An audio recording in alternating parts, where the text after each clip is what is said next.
We were good at hiding how out of shape I was. I realize that now. What's up, guys? It's your boy T-Pain, and today I'm showing you some of my most iconic looks for ELLE. Let's go.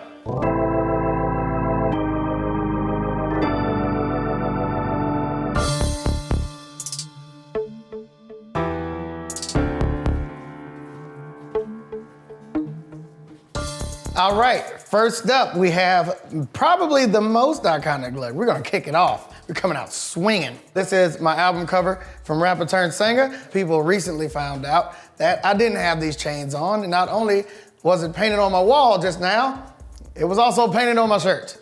Yeah, kind of deceived everybody for like 15 years. That was pretty cool. Also pretty fucked up. Not a lot of big budgets back then. We bought all this at the last second. I did not want my beard cut like that. My beard was already like this, and my A&R was like, you gotta look younger, we gotta cut that off. And you know what's crazy? I wanted to do this backwards. I wanted to like have a like over the shoulder kind of look, because the back of this suit jacket had a picture of Stevie Wonder on it. Never got to do that. Don't know where that jacket is now. R.I.P.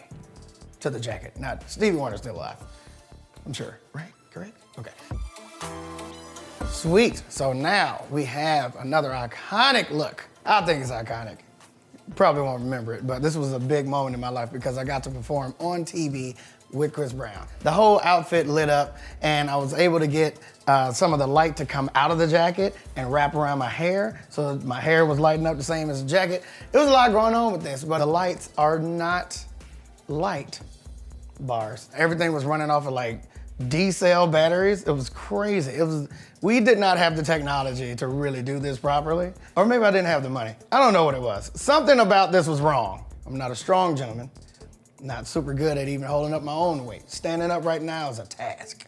So imagine adding 40 pounds of D-cell batteries. Not a good time for me. They're not in there now, but you know, this does light up. I just don't want my house to catch on fire. What else happened? This baby, oh my God. So this guy was made for my Three Ringz album. This was,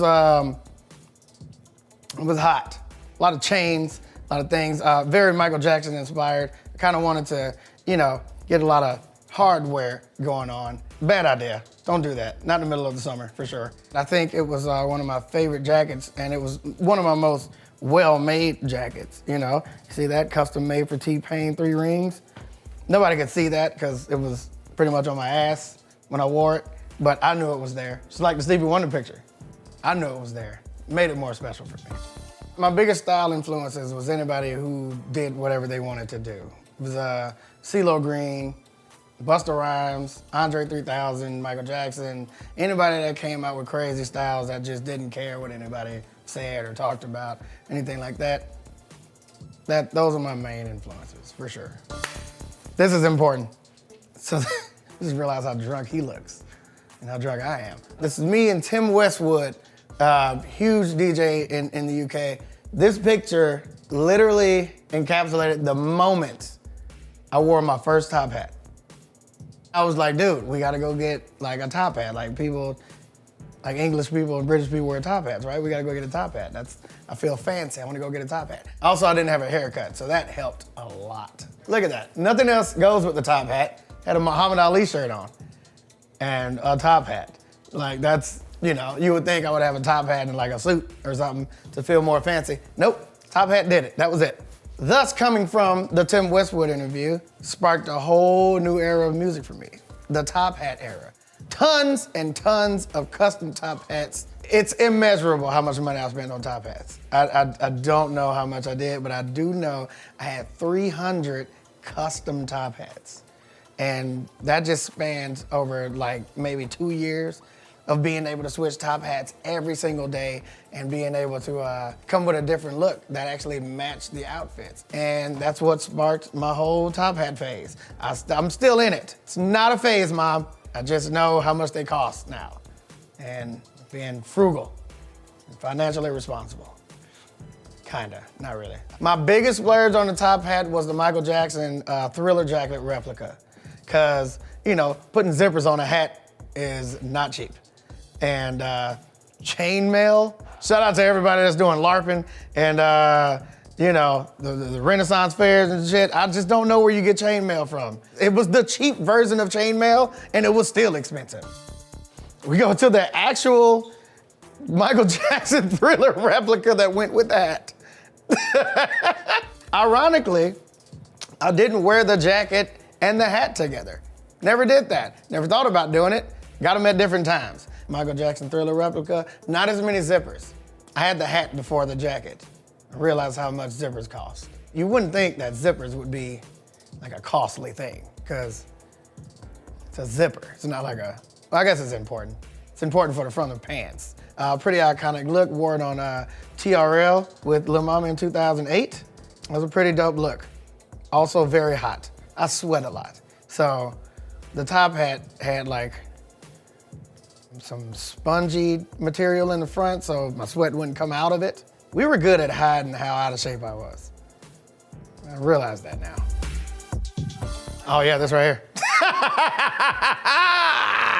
The item that I love to death that my team was like, dude, do not wear that. It's this guy right here. BET Awards in 2008.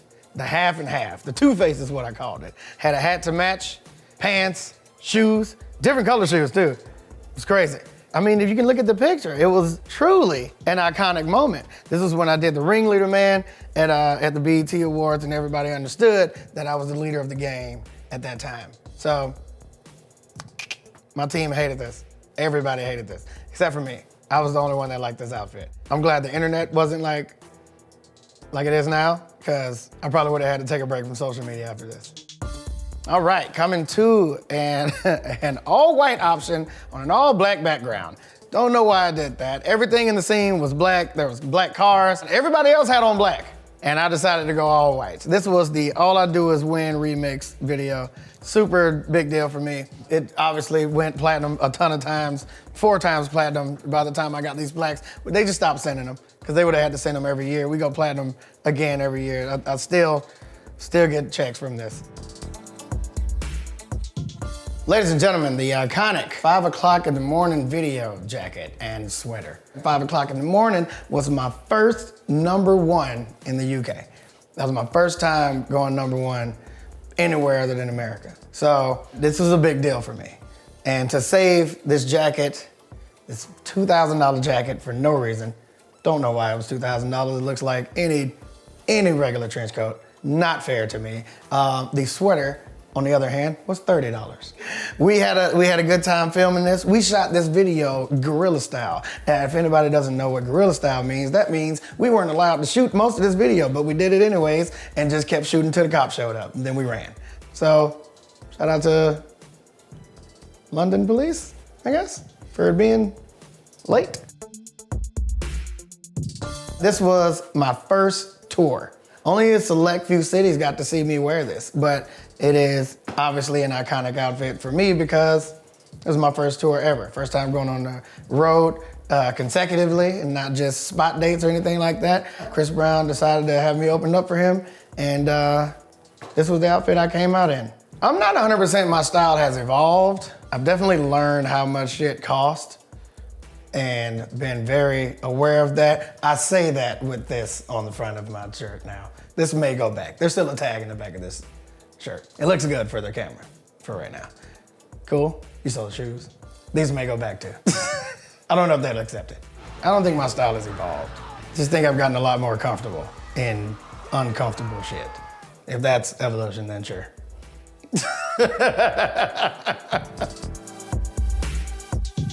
Thank you for joining us for Close of Our Lives. Make sure you go check out my new book, Can I Mix You a Drink? And make sure you subscribe to ELLE for more videos like this, because these are awesome. And I'm on this one, so probably the best one.